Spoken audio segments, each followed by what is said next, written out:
لان بامكانك ثلاثه الناس يسميو راسهم تنسيقيه اساتذه المالكين للثيرة قول اللي بغيتي وفراس كيكنا هذه نكته وكانوا يديروا التنسيقيه ويسميوها الى غير ذلك. نعطيك واحد بامكان واحد السيوله في التنسيقيات.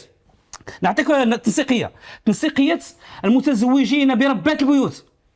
واش اللي كاين الان الراي العام يحكم، لانه هو شاف النقابات من بعد من اللي صدر النظام الاساسي وخرجوا اساتذه يحتجوا انفضوا من حوله وقالوا احنا ابرياء من هذا النظام الاساسي. اذا السيد بن موسى خصو يفهم هذه الامور، ان هذوك الناس اللي تيجلسوا معاه راه ممكن يخويو بك في اي لحظه.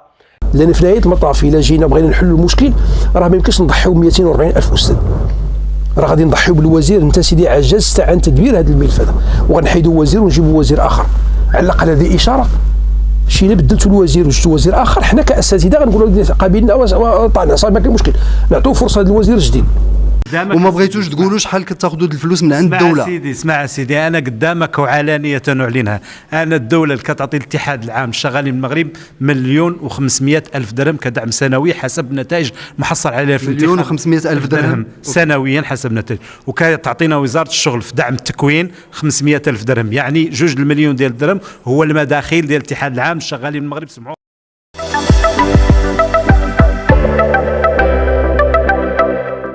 صدور النظام الأساسي الخاص بقطاع التعليم كتشهد الساحة التعليمية صراع شرس خفي ومعلن، خفي من طرف النقابات ومعلن من طرف التنسيقيات الفئوية.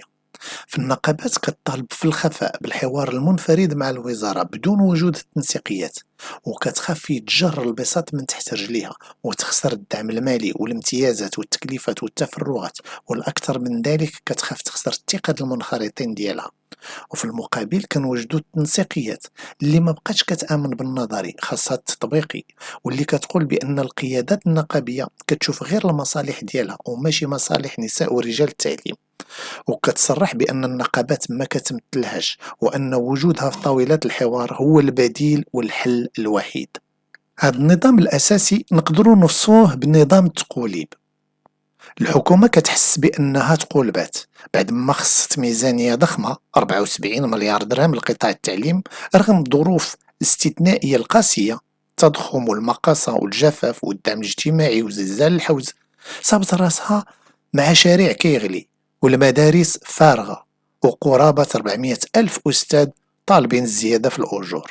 الوزارة بدورها حست براسها تقولبات مزيان، فمن بعد قرابة 2 من الكولسة مع النقابات ومن بعد عشرات جلسات حوار ماراطونية لإخراج نظام أساسي جديد ومحفز على قدر توصيف وزير التربية الوطنية شكيب بن موسى، النقابات منين خرج النظام الأساسي في الأول ما هدرتش ولا تكلمت، رجعت للوراء وسكتات. التنسيقيات خرجت للشارع وخوات المدارس وقالت للوزارة هذيك النقابات اللي تحاورتي معها خليها هي اللي تدخل لك الإصلاحات للقسم. والتنسيقيات بدورها حسات براسها تقولبات. فكيفاش الوزارة كتقول بأن النظام الأساسي الجديد جاء محفز للأساتذة وهو زايد في الأجور لكل شيء إلا الأساتذة، وأن الكثير من المطالب اللي كتطالب بها التنسيقيات ولا وحدة صابتها في النظام الأساسي. وقالت للوزارة هذاك النظام الأساسي ديالك خليه عندك وعند النقابات، أنا عندي 19 المطلب ديالي ها هما شوفوا معايا وتحاوروا معايا أنا إلا بغيتي نرجع لك للقسم. فالسؤال المطروح الآن هو فين غادية المدرسة العمومية المغربية مع تنسيقيات متشبتة برأيها وبمطالبها ومع وزارة متعنتة لحد الآن وما بغاتش تجلس مع التنسيقيات وتناقشهم وتحاورهم، ومع قيادات نقابية متخبعة ومحرجة مع منخرطيها من بعد ما انضم الكثير منهم إلى ما قلتش كلهم للتنسيقيات.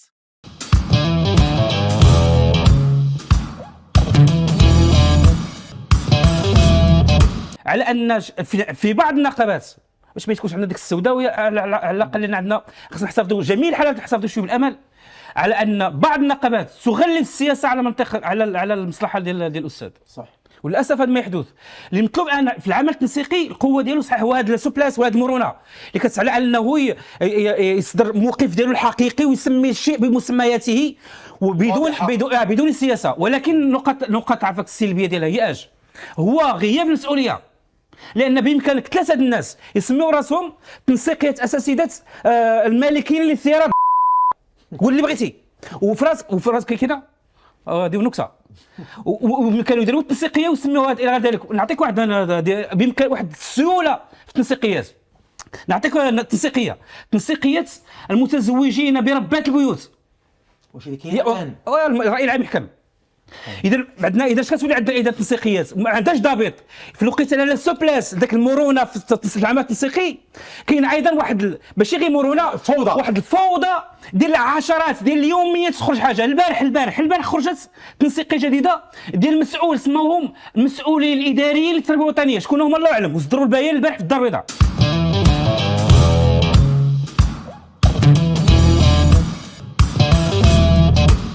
ما يمكنش السيد الوزير تكون انت رهين الاطراف اللي هي عندها ربما عندها مصالح خاصه وذاتيه، وتقول لك ما تجلس مع شي واحد، حنا اللي خصك تجلس معنا بدليل لاننا تنقصد النقابات التي تدعي انها عندها التمثيليه. وملي شفنا البارح في 5 اكتوبر ما كاين لا التمثيليه على الاساس. لو كان فعلا هذه النقابات فعلا عندهم تمثيليه والبارح ما خرجوش البيان باش يحتجوا ونزلنا، راه الامور واضحه. اذا البارح الناس يحتجوا بدون غطاء نقابي من الربعه ديال النقابات.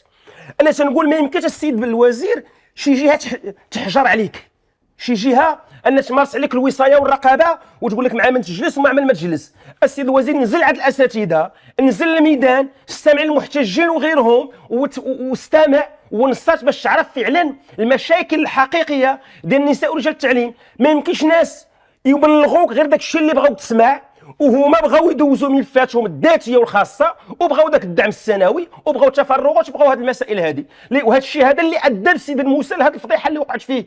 انا شفت البارح البلاغ اللي صدر بن موسى بخصوص اليوم العالمي للمدرس، وكيفاش يلمح بان هذا النظام الاساسي انه تم اعداده بمقاربه تشاركيه كيفاش سماها مع النقابات، لانه هو شاف النقابات من بعد اللي صدر النظام الاساسي وخرجوا اساتذه يحتجوا انفضوا من حوله وقالوا احنا ابرياء من هذا النظام الاساسي.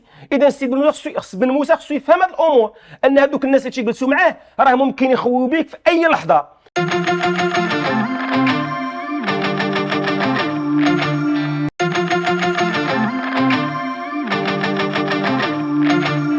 وما بغيتوش تقولوا شحال كتاخذوا الفلوس من عند الدوله. اسمع سيدي، انا قدامك وعلانيه نعلنها، انا الدوله اللي كتعطي الاتحاد العام الشغالين بالمغرب 1,500,000 درهم كدعم سنوي حسب نتائج محصل عليها في 1,500,000 درهم سنويا حسب نتائج، وكتعطينا وزاره الشغل في دعم التكوين 500,000 درهم، يعني 2 مليون ديال الدرهم هو المداخيل ديال الاتحاد العام الشغالين بالمغرب. المفروض ما دامت القيادات النقابيه ترفض اصدار قانون النقابات المنصوص عليه دستوريا، هذا القانون النقابات هو اللي غادي يخول للمجلس الاعلى للحسابات يمشي يدير افتحاص للنقابات باش نعرفوا ديك الفلوس اللي تتعطى واش تصرف في وجهها الصحيح ام تصرف لاغراض اخرى. ولكن القيادات النقابيه ترفض ان تناقش اي شيء الا قانون النقابات.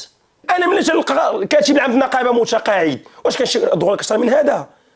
وتلقى كاتب عام النقابه دار المغادره الطوعيه في 2005 وباقي كاتب عام، وتلقى كاتب عام النقابه متقاعد وعنده شركه خاصه وعنده قهوه وعنده فيرما تيقابل القهوه ديالو تيجي غير يحضر يحاور مع الوزير. كاتب عام النقابه عنده 30 سنه وهو كاتب عام النقابه وباقي شادها، وهو يرفض اصدار النظام القانون النقابات باش لان لا جا قانون ديال النقابات غادي يخول الافتحاص ديال الميزانيه ديال النقابات نتبعوا عليه الفلوس اين تصرف، مثل ما يقع الان في الاحزاب، لان قانون الاحزاب كاين وغادي يبدا يفرض ان المتقاعدين ما يبقاوش يقودوا النقابات، وغادي يفرض على النقابات يديروا مؤتمرات دوريه كل 4 أو 5 سنوات، ما يبقاش ترشق لها النقابه ترشق لها دير المؤتمر ما ترشق لهاش ها هو تما، وغادي يبدا يفرض عليها تداول على المسؤوليه، ما يبقاش كاتب عام الى ابد الابدين معمر في ديك النقابه. ولكن هما تيناقشوا اي شيء الا قانون النقابات.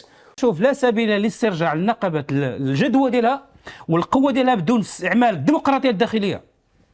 اللي كتخلي نعرفك الاساتذه الشباب تيتسلقوا طبعا في مراتب المسؤوليه في النقابات وكيوليو حاكمين.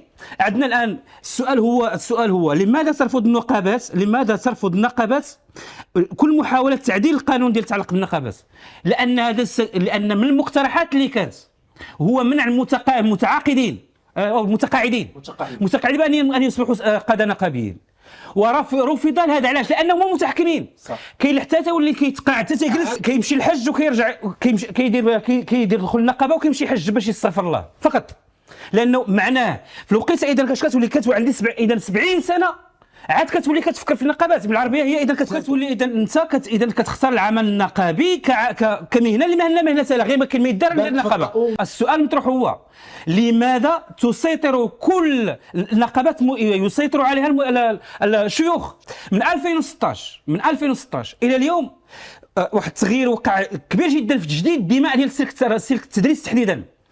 بالضبط 140,000 استاذ يتراوح اعمارهم قل من 30 سنه كلهم. إذا كيف يعقل قبل 30 سنة أيدبره نقابي يبلغ من العمر 70-72 سنة كمعدل، وهناك من بقي حتى مات 92 وهو معروف.